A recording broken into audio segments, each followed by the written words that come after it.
The way you talk to yourself is keeping you stuck. Most people think communication problems start with other people. They don't. They start with the way you talk to yourself, because that becomes the lens you use to interpret everything else. And most of the time, you're not even aware it's happening, because this isn't about what you say out loud. It's about what you're saying internally on repeat. And those patterns, they shape how you respond, how you show up, and how other people respond to you.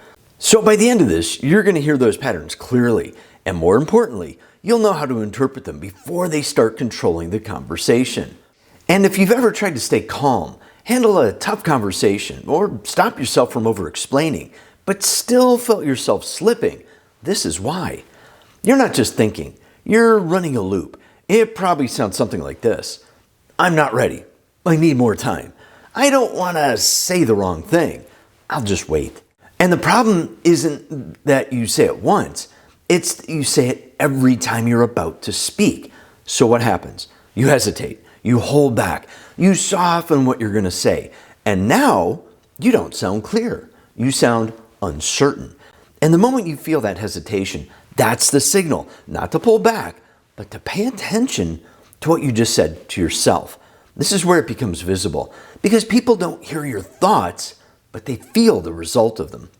You start to over-explain, add disclaimers, second-guess mid-sentence, and once that happens, you lose control of how your message lands, which means you don't get heard the way you intended, and the outcome of the conversation starts working against you. Now, people interpret you. They misinterpret what you said, or they respond to something you weren't even trying to say. So it's not just that you're being misunderstood, it's you're not getting the outcomes you should be getting. But it doesn't stop there, because those same patterns also shape how you interpret other people. Someone interrupts you, and your first thought is, they don't respect me. Someone challenges your idea, and now it becomes, I must be wrong. Someone pauses, and you assume something's off. But here's the problem. You're not reacting to what actually happened. You're reacting to the meaning you assign to it. And once your brain assigns meaning, it treats it like fact. And this is where communication breaks down.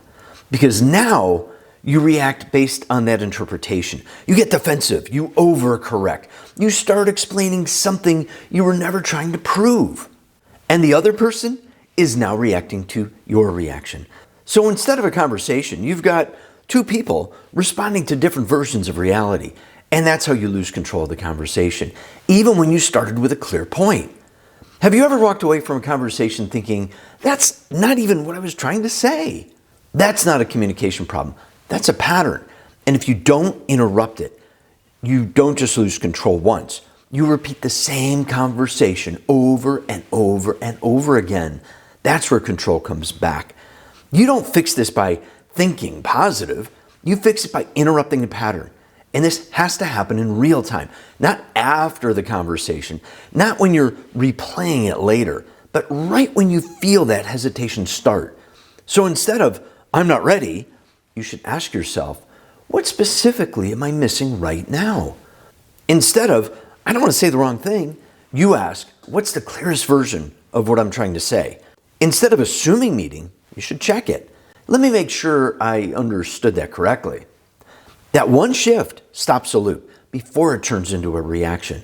The next time you feel yourself hesitate mid-conversation, that's your signal, not to pull back, but to reset and respond deliberately. Because at some point, this stops being about communication and starts being about identity. You're either someone who reacts to internal patterns or someone who recognizes them and interprets them.